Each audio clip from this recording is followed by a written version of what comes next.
World. Welcome to the first ever, second episode because I caught the COVID. Sorry, guys. First ever episode of the Four Tokens, where four guys across the country get together and throw together their opinions, their standpoints, cover some good news, make it real juicy and hit for you, because shit can get really bored.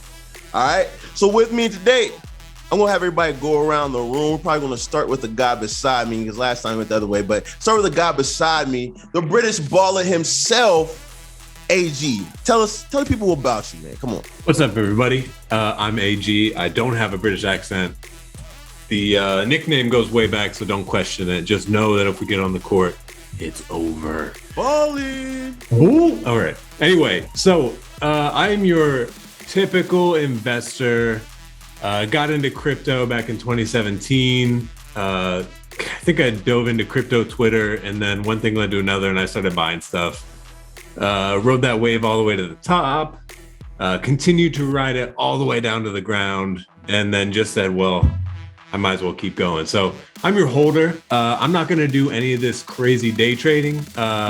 Your boy buys, and he doesn't sell unless, no, I just probably won't sell. And let people know, you ain't sold shit yet, have you? I have not sold shit. Hold. Hodl. Next, we're going to go down here to California, baby. Yo. T, why don't you tell the people about yourself and your crypto journey and break it down a little bit? Are you more of a risky guy, investor? Come on, tell us. Yes, sir. Well, the name's Tay, as he said. Even though it says Morgan Smith on the screen, don't worry about that. The name is Tay. Don't get it twisted.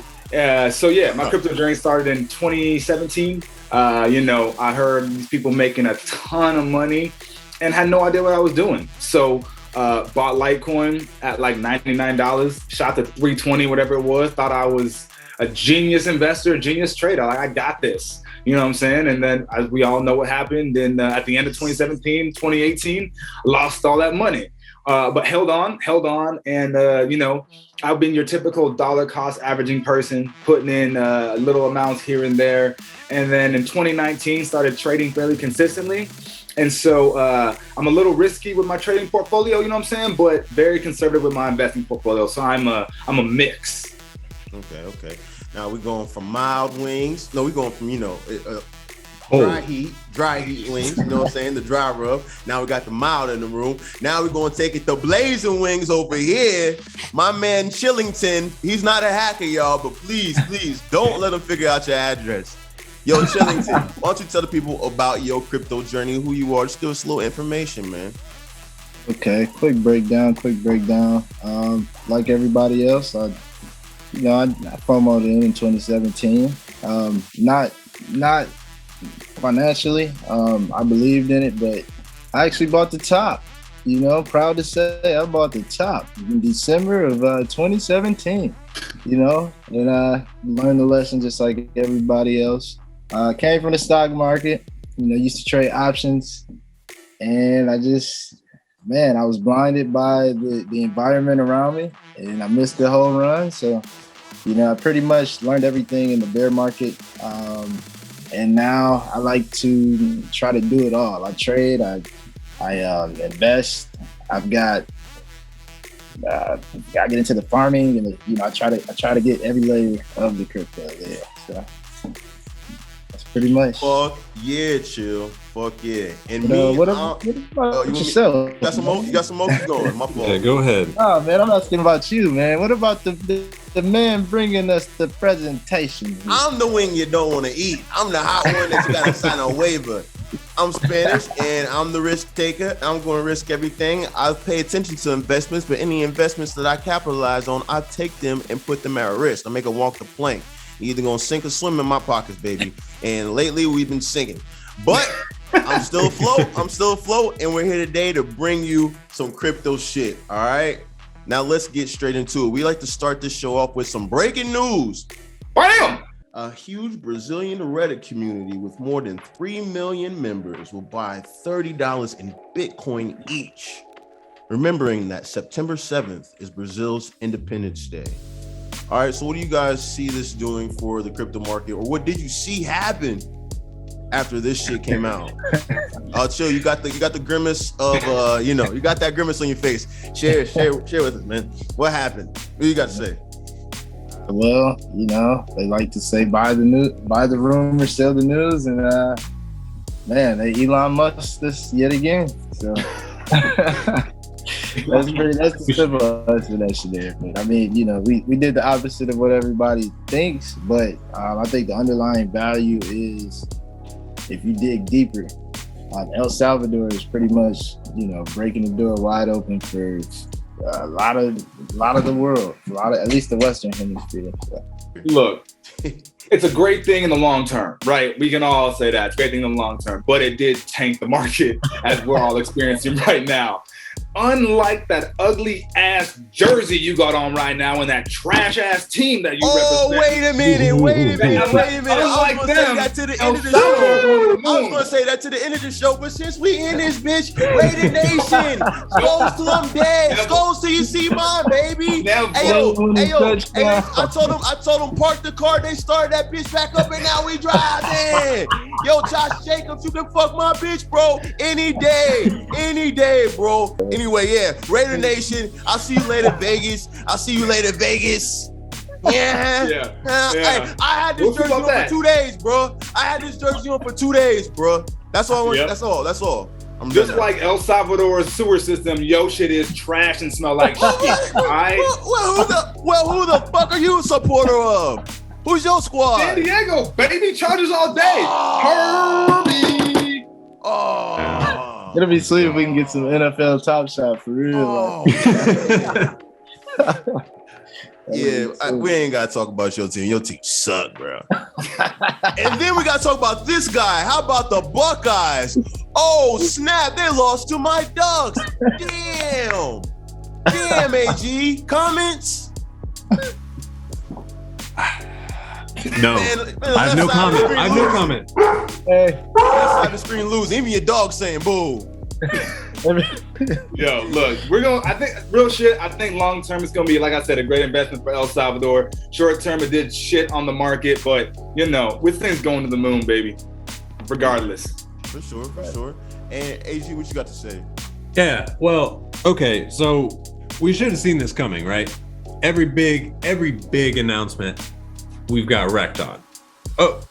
Every big announcement, right? So we should have seen this coming first. Second, I agree. This is great long term. This is foundational for countries to start the adoption process, become currency. Then we start getting out of assets and start getting into currencies. Look, it's all good stuff. It's just growing pains that we've all been through with crypto and Bitcoin for years. The other thing that just came out was the tax implications in El Salvador, right? So what was the big title, right? El Salvador to exempt foreign investors from tax on Bitcoin price gains. So, I mean, we can dig into that, but that has huge implications for people, leaving their countries. If you're big in crypto and you have no home base, go to El Salvador. I mean, no cap gains tax, no. Right. That's huge. Now, I know you two travel a lot. You guys ever been anywhere close to El Salvador? What's it like there? I ain't never been to El Salvador or anywhere that far down south in South America, but I do know they got some bomb ass surfing. So you keep playing around, I'm gonna head down there and start trading down in El Salvador. You know what I'm saying? And catch me there for the cheeks. Why don't we just swing into this? How Walmart and CNBC juked the whole world with Litecoin, shall we? Woo! Did they juke the whole world or they just fuck us? Because as a long-term Litecoin holder, I'm pissed. I am not happy. I'm holding these bags, baby. And the Litecoin Foundation retweeted this shit. Yeah. So for those of you who did not see the news, CNBC tweeted out that Walmart is to accept payments with cryptocurrency using Litecoin, causing a giant spike in the market, more specifically in Litecoin, following just later, not too long, Walmart saying crypto payment announcement is fake, causing Litecoin to do the tumble, baby. That shit dropped like it's hot. Motherfuckers start selling the left and right. Hot cakes right off the thing. What you guys got to say about that? Did it get juked, or did you guys see this kind of shit coming again? Or Elon, what you got to say? Look, I sent it to you guys. I sent you guys a screenshot. I said, Litecoin. And I had no idea what the info was behind it. I said, well, this is just an house. Like, what was it, 28% pump when I sent it? Yeah. I said, what the hell's going on? And then I get on Twitter, and then I see what's happening. And all of a sudden, I look again, 30 minutes later, back to the floor. So, look, it's crazy. And this is what crypto happens. Someone will send a tweet, it'll catch on CNBC on notice, because that's crazy. But then I saw on Twitter that, the Litecoin Foundation either A, retweeted or B, tweeted about it. Either way, that's disastrous. So I heard somebody saying like, hey, there's probably an intern somewhere who thought he was getting a lick. How did he miss the memo? Let me repost this. And then you got to get fired. I'm not calling for heads, but man, you did the whole market. I think it's more indicative of how dumb we are sometimes. Do we really think the same shoppers that shop at Walmart are gonna be in crypto and Litecoin? Do we think they're gonna hold wallet and spend their own shit? I said what I said. My mama shop at Walmart, dog. I don't know what you're trying to say. Is this Tay or Morgan talking? My mama shop at Walmart. Look. AJ, I know how your wife feel about Walmart too, okay? Y'all bunch of Target motherfuckers. First of all, it's Target. Target motherfuckers getting a disposable wipe so you can get your shit clean, huh? Y'all want you two look at AG smiling. Yeah, that's how I wipe my ass. Okay, just making sure. Continue. Man, the patient, not the patient population, but the general population that shops at Walmart ain't necessarily going to be the same population that's going to do the right things or hold their keys. They ain't going to be into crypto like that, nor they probably have the disposable funds to get into crypto. So how the hell did we get juked by Walmart? Yeah, and it was Litecoin too. Hey man, Walmart doesn't even have a good pump my bags. They can't even handle a normal shopping website. So we thought they're going to introduce digital currencies. I mean, I think the fact is we're all degenerate gamblers that are chomping at the bit for the next big thing. And honestly, it was a bad juke. I mean, I was lucky to be on the winning side of things at that time, in that moment, trading on leverage. However, I'm looking at the other side. How many people lost all of everything that they had because someone made a mistake and it escalated up the ranks? And kind of like Tay is pointing the picture. I mean, most Walmarts, when I'm really thinking about it, I guess they could put self-checkout, but I mean, I'm wondering how they can really implement crypto. I think the best, like in my day-to-day life, I think the best implementation is generally at the it's generally at a point of payment, but like POS terminals. So at the gas station, where you swipe your card, things like that. And they have those at Walmart, but the line is already halfway down the store. Like, to anyone checking this out too, like, I think that's why it's extremely important to do your research on stuff before you start throwing money, right? We've all heard horror stories about people mortgaging their house, throwing all their savings in a coin that they think is going to go to the moon, right? You really got to do your due diligence in this market. It's extremely volatile and it's extremely new. So just make sure you're doing your homework before you invest money. You cannot lose. Yes. And for you addicts out there like me who's chasing that high, just trying to get that next bull run and ride it to the top, get off while you still can, because it's going to kick you. I know you guys seen that World Star video where that guy's getting kicked in the hair by that bull. Nobody saw that? Nah. I'll drop that clip in there. I'll drop that clip right Yeah, go ahead and drop that video. Yeah, drop that. This could be you. Let's see. So, the entertainment world, celebrities that we grew up with, household names, athletes, are starting to really make that crossover and investment into crypto. First, we're going to talk about Steph Curry, who just signed that contract with FTX. If you don't know what FTX is, go do your Googles. We ain't got time for you today. But if you're still watching, FTX signed Steph Curry, joining him with Tom Brady to be an ambassador for their company. I think he even has a Bored Ape NFT. You know what I'm saying? He's getting kicked off with a lot of extra boosters. On top of that, you got your boy Murder Baby Ja Rule, Murder Inc., saying he about to come out with his own social coin called Icon, but it's also launched an NFT. Look at AG's face. Has also launched an NFT market for creatives, musicians, and people like that. After he saw the success of selling his 5 Festival NFT for 6 figures. Now, what are you guys thinking about that? Is this shit just catching on, or is this going to be another 5 Festival situation? I know for a fact Steph Curry's Under Armour shoes didn't pop when he dropped those, because them bitches was trash. You know what I'm saying? Yeah. Those were awful. Look, if you're gonna follow anything Ja Rule does, lose your money. Don't give a shit. Let's be honest. He got a track record for fucking everything up. So if you're gonna take investment advice from him and buy his coin, you know what? It's on you, fam. Facts, right? Your account's gonna be murdered. Wanna be with all my babies. Yeah. That's what's gonna happen to you if you buy that Ja Rule coin. Hey, yeah. You're gonna lose your girl.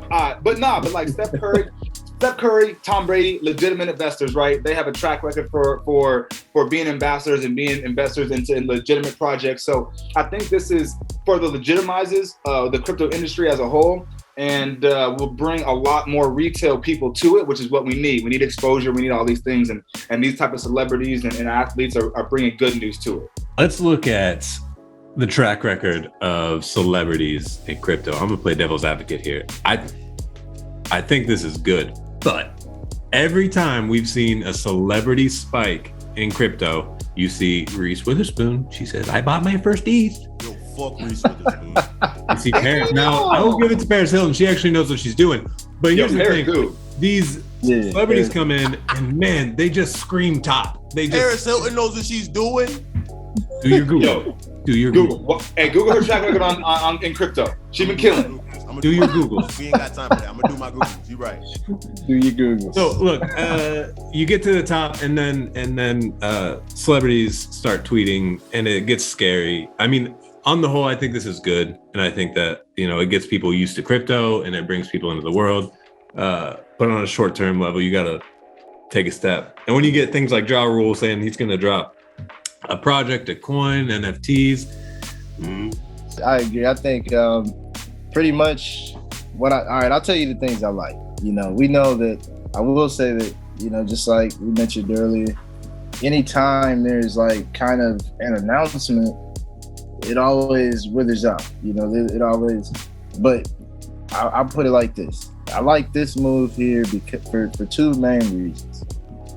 You got the 2 most popular, well, I guess by viewership, right? Not financially, I guess, but by viewership and not salary, you have the 2 most popular sports. So you got NFL, you got the NBA, we've got the arguable MVPs of each sport, leading scorer, in certain aspects for for the playoffs. But then also, even more important, it's kind of like merging the entire, at least the entire U.S. Because Steph is in the Bay. Well, he's actually, I think they moved to Silicon Valley or something like that. I don't know. But then you got Tom Brady down in Florida. He's in Tampa. It's I think they're in San Francisco, for real.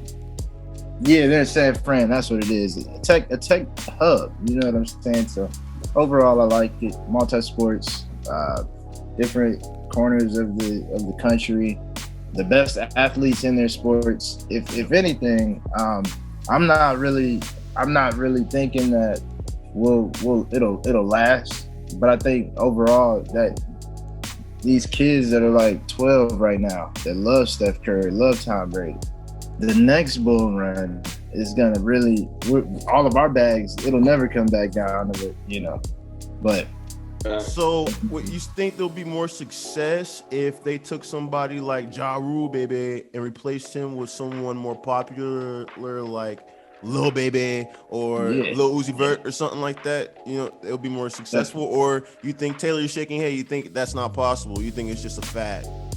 I think it will take someone with a better track record when it comes to investments to bring people on board. Now, I was just about to say Jay-Z. Let Jay-Z say some shit. Someone with a longer track record, right? Not someone who, as we know, has had the disaster of disasters trying to do a festival and hasn't had any other successful investment since he merged with Ashanti. That's about it. So I said what I said. All right. Well, Ja Rule has been stepped on and murdered enough. We will move on to the next topic because I know that Versus is going up and he needs some help. In the aftermath of this fucking terrible drop, everybody's been watching Bitcoin tumble and go back up. You have your survivors. So this segment will cover the survivors, the coins, the shit coins, the good coins, the bad coins, but still made it up there to breathe. We're gonna cover those real quick, give y'all a little assistance. First, we got Solana on the list. Who wants to talk about that? I'll start it off. I mean, Solana has been like legit one of the strongest trends that we've seen in a very long time, while simultaneously have a negatively trend or a downward trending market. I mean, it jumped. We're $23 and topping out around 201, 202, something like that in like a 2-week period. If you don't know, Solana is a layer 2 solution built off the Ethereum blockchain. So if you don't know what L2 is, do your Googles. But phenomenal product. It's like I said, it's ranging a bit right now, but it has exploded over the past 2 weeks, and I expect it to continue to do so as it finds its range. All right, so next on the list we got FTM.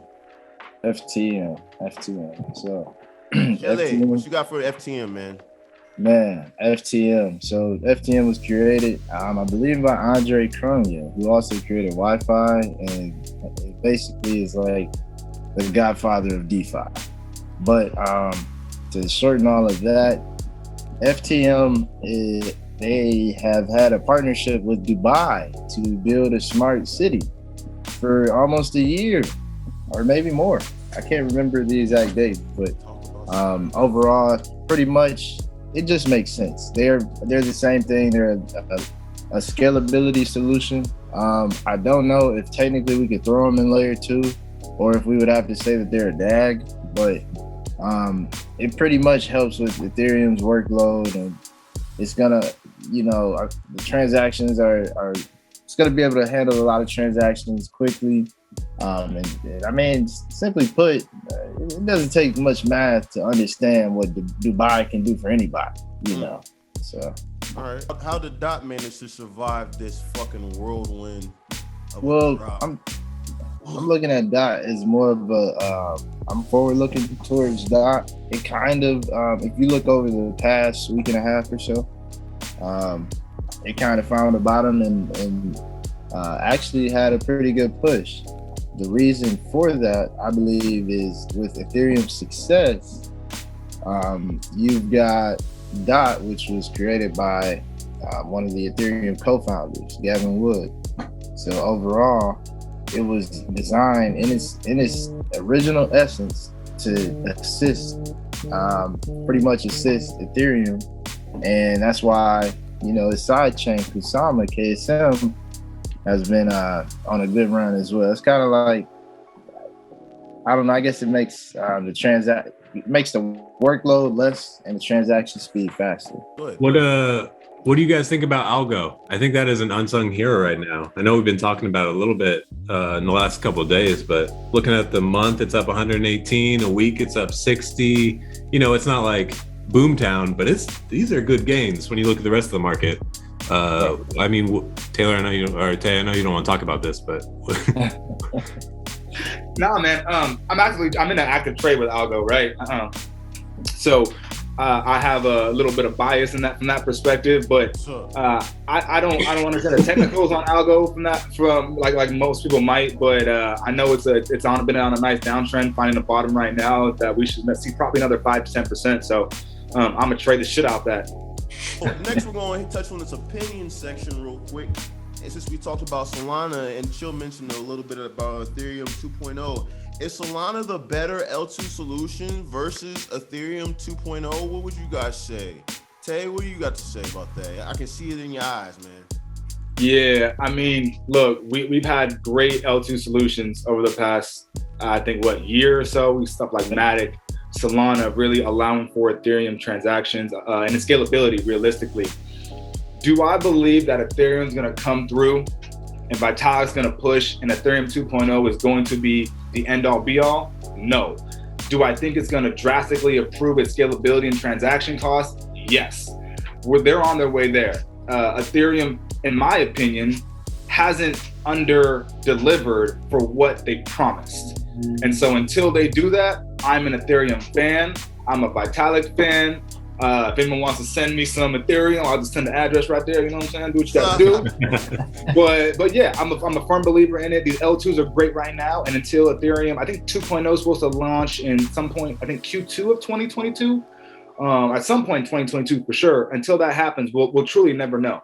Look, without getting into the weeds, we know what happened last when we thought was the bull run, right? Or we thought was the end of the bull run, and we thought we did go down, but we thought we were going down, right?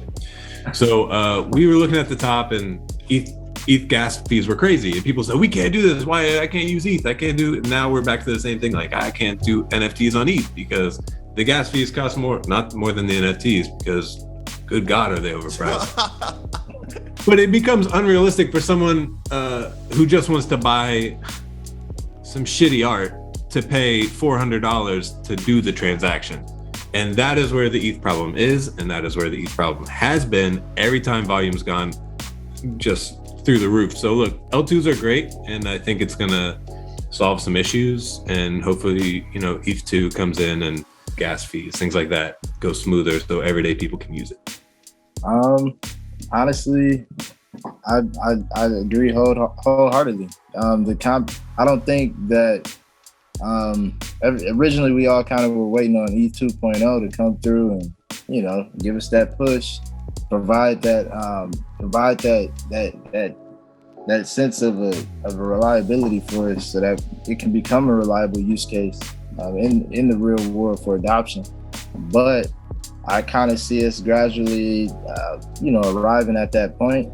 And in the meantime, different coins stealing the thunder. And when it all boils down to it, it's all part of a bigger game here, because people are buying dumbass shit in the first place. So when you play stupid games, you get stupid prizes. Like, for instance, this piece of paper that says test that sold for $270,000 as a fucking NFT.